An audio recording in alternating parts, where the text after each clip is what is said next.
My first name is Iva, I-V-A. My last name is Ivancheva, I-V-A-N-C-H-E-V-A. Can you pronounce that a little bit more slowly? The last name? I-V... Oh, just say it. Oh, Ivancheva. Ivancheva, thank you. Yes. And then tell me a little bit about, when you first met this person. First time I encountered the suspect was on December 13 at approximately 11:15 p.m., which took place right here. And as I came back from a trip, dropped off my customers, I noticed a commotion. So I took out my phone, and although pretty shaken up, I tried taking pictures, videos, whatever I could. I was able to take one good picture. At some point, a third one of my coworkers came out, and the suspect pulled a gun on us. And when he pulled the gun, I immediately called 911 and reported that. And me screaming the information to 911 made him walk across 82nd and disappear through the gated area across. So it was a very quick response. We had the Portland Airport police, and then we had Portland police show up, and they did their own investigation on the spot. They gave us a case number and a little card, and they could not find him. They looked for him, but they could not find him. So then fast forward to the incident. I woke up the following morning. I was scrolling through Facebook pretty early, and I saw the picture of the suspect, and I immediately knew that that's him. So my first reaction was to grab my phone and look for the picture of the little business card I had, and I called in the information to Portland Police at about 8:06 in the morning. I told them that this is their guy. I sent them the picture that I have in my possession, and we went from there. So they came out that same day? Absolutely. And what happened? They came out to where? Here?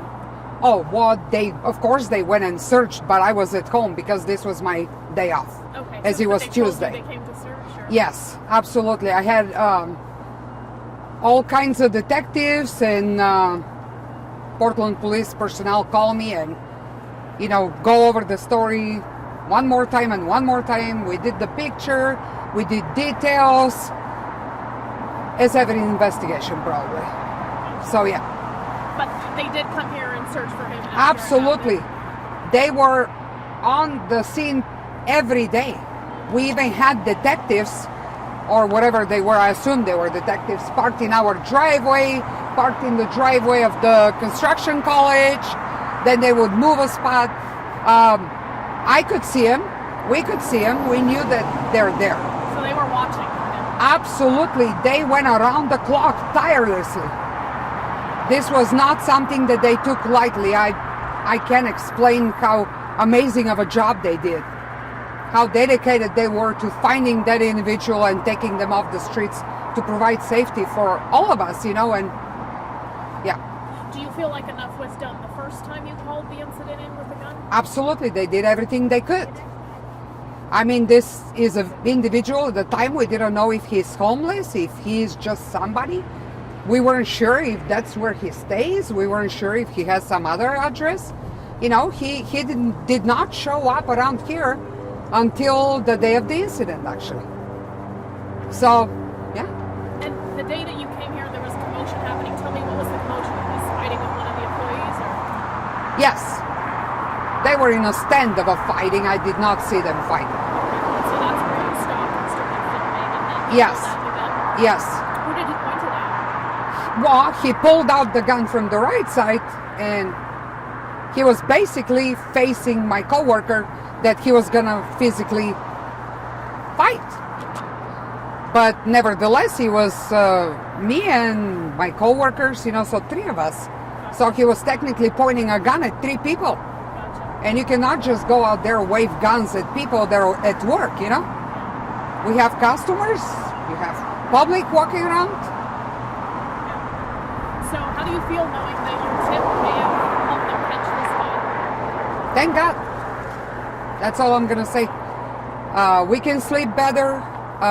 The 2 police officers, I pray for their recovery. We all pray for their recovery, you know. They can probably sleep better. The whole bureau can sleep better. Everybody. It was a lot of people involved. A lot of effort, you know. All the rest of the people that called in tips. I mean, this is not investigation that involves a couple people. You know, we found out that he had previously robbed or been accused of robbing a bank, and said that, you know, he had a gun when he told the teller that he had a gun at the time. What do you think about him being let free from that? He was put out on bail, and then they never tried him in the case. I think that we should have laws and stuff that prevent criminals from getting out. So there are some offenses, you know, maybe. But you got something that involves guns, something that involves any kind of violence. I think that people should not be let out on bails. They should not be let out on, you know, slap on the wrist type of deal. Yeah. Do you mind showing us that picture again for the camera? Is that okay? So you got on the left side here, you got my coworker, and you got the suspect on the right side. As you can see, he's dressed up in the same clothes. Oh, it just shut off. I apologize. No, that's fine. So the suspect is dressed up in the same clothes, the same way, except one different detail. He has white shoes here versus he was wearing black shoes the day he shot the police officers. You got some attention to detail there. Do you mind if I zoom in? Absolutely. Here. Oh. Here is the suspect. Shannon, Shannon. Last name is Monahan. And then talk to me a little bit about how this whole incident played out. With the current situation or the Well, previous? yeah, when he was sort of bothering you guys and coming around. This started last summer, roughly around August of last year. One of my other coworkers was having trouble with him harassing her, and he just kind of escalated after that transpired. He's caused vandalism, destruction, started altercations with other coworkers, and we just have had nonstop stuff with him, like trying to, you know, start stuff with our bus drivers, you know, when they're driving down the road, and it's been ongoing with him. Tell me a little bit about the harassment, the first incident. Well, my one coworker, he was asking her if she was alone, and she let him know that there's people here, we're open 24 hours. And after that, it's like he just like became like totally like obsessed and started doing stuff like he slashed one of our coworkers' tires. And then after that, he started, you know, we suspect that he broke out some windows. Strongly believe it was him because of the tire incident. And then he started an altercation with one of our employees here back in December, and it got physical. The police got called, and then he took off. And that was kind of like, he's kind of like, you'll see, he'll kind of do stuff, and then you won't see him for 2 or 3 weeks, and then he'll show up. And I've seen him several times going down across from our place of employment down in that area. So we hadn't seen him since the interaction in December until this stuff came on the news. He resembled the guy, and one of my coworkers actually called in and said, hey, because she had him more on video than anybody when the fight took place in December. And so she let them know this could be the guy you guys are looking for. Gotcha. Yeah. How many times were the police called to incidents here?